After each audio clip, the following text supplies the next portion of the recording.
阿冼啊，你平時行池塘或者行溪澗嘅時候，有冇留意下入邊啲魚嘅咧？有啊，但係我見啲魚咧個樣望落去差唔多嘅，有啲咩特別咧？咁你就大錯特錯啦！其實呢啲看似平凡嘅魚咧，好多都係好強勢嘅入侵者。佢哋之所以喺香港周圍生存咧，就係因為佢哋好有好強嘅適應能力喎。入侵者啊，意思係咪即係佢哋會入侵本地嘅生態啊？咁咪會對我哋本地嘅物種造成威脅咯？冇錯啊！佢哋強大嘅適應能力咧，係好多本地魚嘅噩夢嚟嘅喎。哇！咁就真係要睇下呢班入侵魚嘅真面目啦！人類嘅活動一直干擾緊淡水水體。近年，香港大學杜德進教授同佢嘅學生曾憲發博士進行研究，希望能夠了解入侵物種對香港淡水生態嘅影響。大白鯊。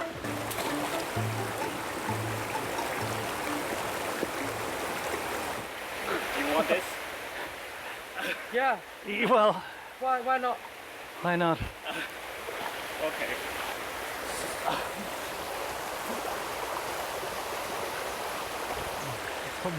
多數係放生，你睇下佢受到，佢過得唔多好。呢度係東涌河，佢受到有機物嘅污染，好近馬路，原本嘅生境受到干擾。你睇下喺河裏邊揾到呢啲魚，就會明白到兩件事。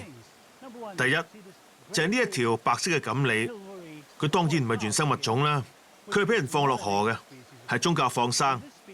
有啲人相信將佢哋放去大自然，放生嘅人就會得到祝福。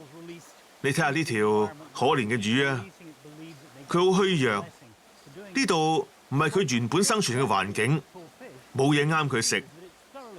基本上咁落去，佢會監生咁餓死。但係放生除咗係殘忍嘅行為之外，會導致外來物種入侵。好多外來物種都係由放生引入嘅。佢哋如果生存到，就會形成種群。呢兩種細細嘅魚，一條綠綠地色嘅叫做青劍，另外一種係月光魚。紅魚又黃又橙，雌魚係灰色嘅。呢兩種魚做到一啲香港原生魚冇辦法做到嘅嘢。幼魚係卵胎生嘅，即係話佢哋唔會生魚卵出嚟，而係會生 BB 魚。雄魚同雌魚進行體內受精，受精卵會喺雌魚體內孵化，啲卵會喺母魚嘅肚裏邊受到保護。之後，當幼魚孵化出世，會比起其他原生魚類更加識得照顧自己。所以呢啲卵胎生魚、劍魚、月光魚更加成功咁喺香港生存。因為呢啲卵胎生嘅行為，令到佢哋喺同一個生境下，比起原生魚更勝一籌。呢啲應該係嚟自水族飼養貿易。喺70、80年代嘅香港係水族貿易嘅重要中心，而啲魚會放養到水池裏邊，佢哋好可能會因為落大雨，池水上升而逃入河溪。另外一種唔可以否定嘅可能性係有人特登放魚，或者係放生，有可能純粹係因為好玩而咁做。呢啲魚只係灰灰綠綠嘅顏色。但係，如果你去水族店睇下，你可以見到好多唔同顏色種類嘅劍魚，色彩繽紛，又紅又黃又橙。佢哋經人挑選去培育成為色彩鮮豔嘅，咁係因為水族貿易。但係一旦放到去野外，顏色鮮豔佢並冇好處嘅，反而會引嚟捕食者、白鷺、蒼鷺呢一啲鳥類。所以當佢哋被野放嘅時候，會逆反翻到佢哋原本嘅顏色，只要3、4代就得㗎啦，好快。因為喺野外，色彩鮮豔係冇着數嘅，而顏色暗啞反而係有好處。所以啞色嘅劍魚存活率更高，可以生產到更多嘅下一代，比起鮮豔嘅同類好好多。呢啲轉變好快，因為呢啲魚壽命本來就唔長，1年已經可以生產到好幾袋魚。因為其實我本來喺呢個 project 開始之前咧，就純粹都只係好中意淡水生態，即係好中意魚啊，好中意昆蟲咁樣樣。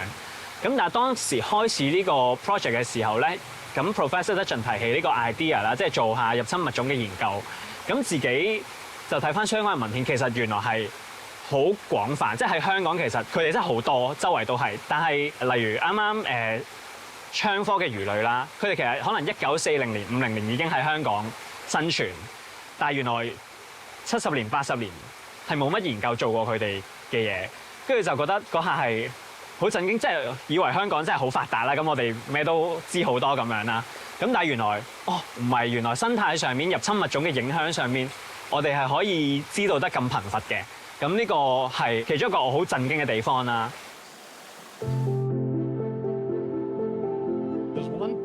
香港河溪嘅魚面對住一個好大嘅問題。或者好多人都唔會意識到，就係香港好多河溪都俾一啲稱為外來種，甚至入侵種侵佔。呢啲魚原本唔係喺香港嘅，但係佢哋成功建立種群，可能係因為人類帶佢哋入嚟。究竟係幾多外來魚喺香港嘅河溪呢？佢哋喺邊度呢？會唔會令到原生魚受到威脅呢？我哋根本唔知道，冇啊！我哋冇呢啲資料。我學生曾憲發嘅論文就係為此作出調查，並唔係一定話去證明外來種係好或者唔好，而係去揾出基本資料，究竟係幾多，喺邊一度。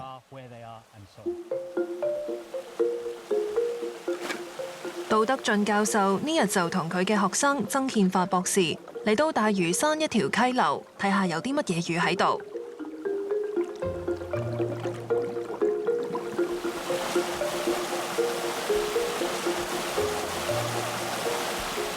啱啱短短可能半個鐘嘅 survey 咁樣啦，咁撈到7種魚嘅，咁7種魚裡面有4款係本地品種，3種就係我哋嘅品種嚟嘅。最明顯就係呢啲寶石魚啦，咁另外咧仲有2種咧就係啲槍科嘅劍魚嗰一類，有4種本地魚啦。咁其實本地魚嘅話咧，主要就係一啲cyprinids 嘅魚類啦，會見到最大條呢幾條異鰭啦。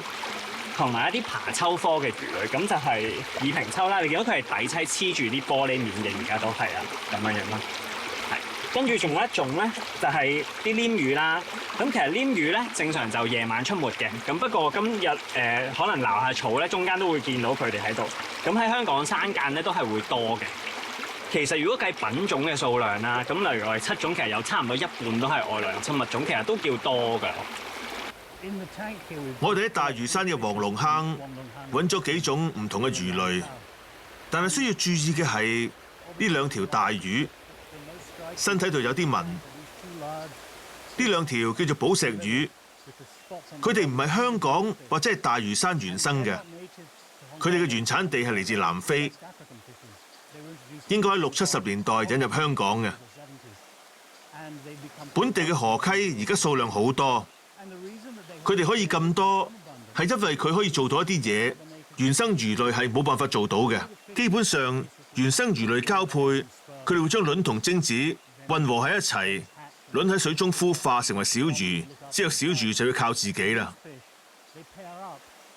但係呢啲寶石魚，佢哋會配對，喺巢度守護住啲卵，同埋佢哋會照顧幼魚，所以幼魚嘅死亡率比原生魚類大大咁降低，佢哋嘅數量就會大大咁增加，因為佢哋有更成功嘅生活史策略。好多幼魚可以長大成熟，經過多次生命循環，種群數量上升。我哋可以幾肯定呢種寶石魚佢哋好鬥。如果將佢哋同其他魚放喺水缸之中，佢哋會欺凌其他魚，咬佢哋，驅逐佢哋。好似呢啲外來嘅寶石魚，佢哋嘅好鬥性已經直接造成對原生魚類嘅影響。但係我哋唔可以做個實驗去印證呢一個影響，咁係有違道德嘅。但係關聯就一定有。杜教授嘅意思係，如果我哋真係要用實驗方法，咁就可能要揀一個香港河溪做實驗地點，放入唔同嘅外來魚類，再量度咁樣對原生種群嘅影響。但係佢哋唔會進行咁嘅實驗，因為咁做本身就已經破壞咗原本嘅生態。佢哋珍重香港河溪生態以及河溪每一個原生物種。香港一個細細嘅地方，河溪就有唔少以香港命名嘅特別物種，例如係香港螺螈、香港鬥魚等，係一件好珍貴嘅事。哇！真係估唔到，原來香港有唔少嘅入侵魚㗎喎。係啊，下一節翻嚟，我哋有請嘉賓曾憲發博士 Alphonse 同我哋拆解下呢班入侵魚嘅生存之道啊！唔好行開啦！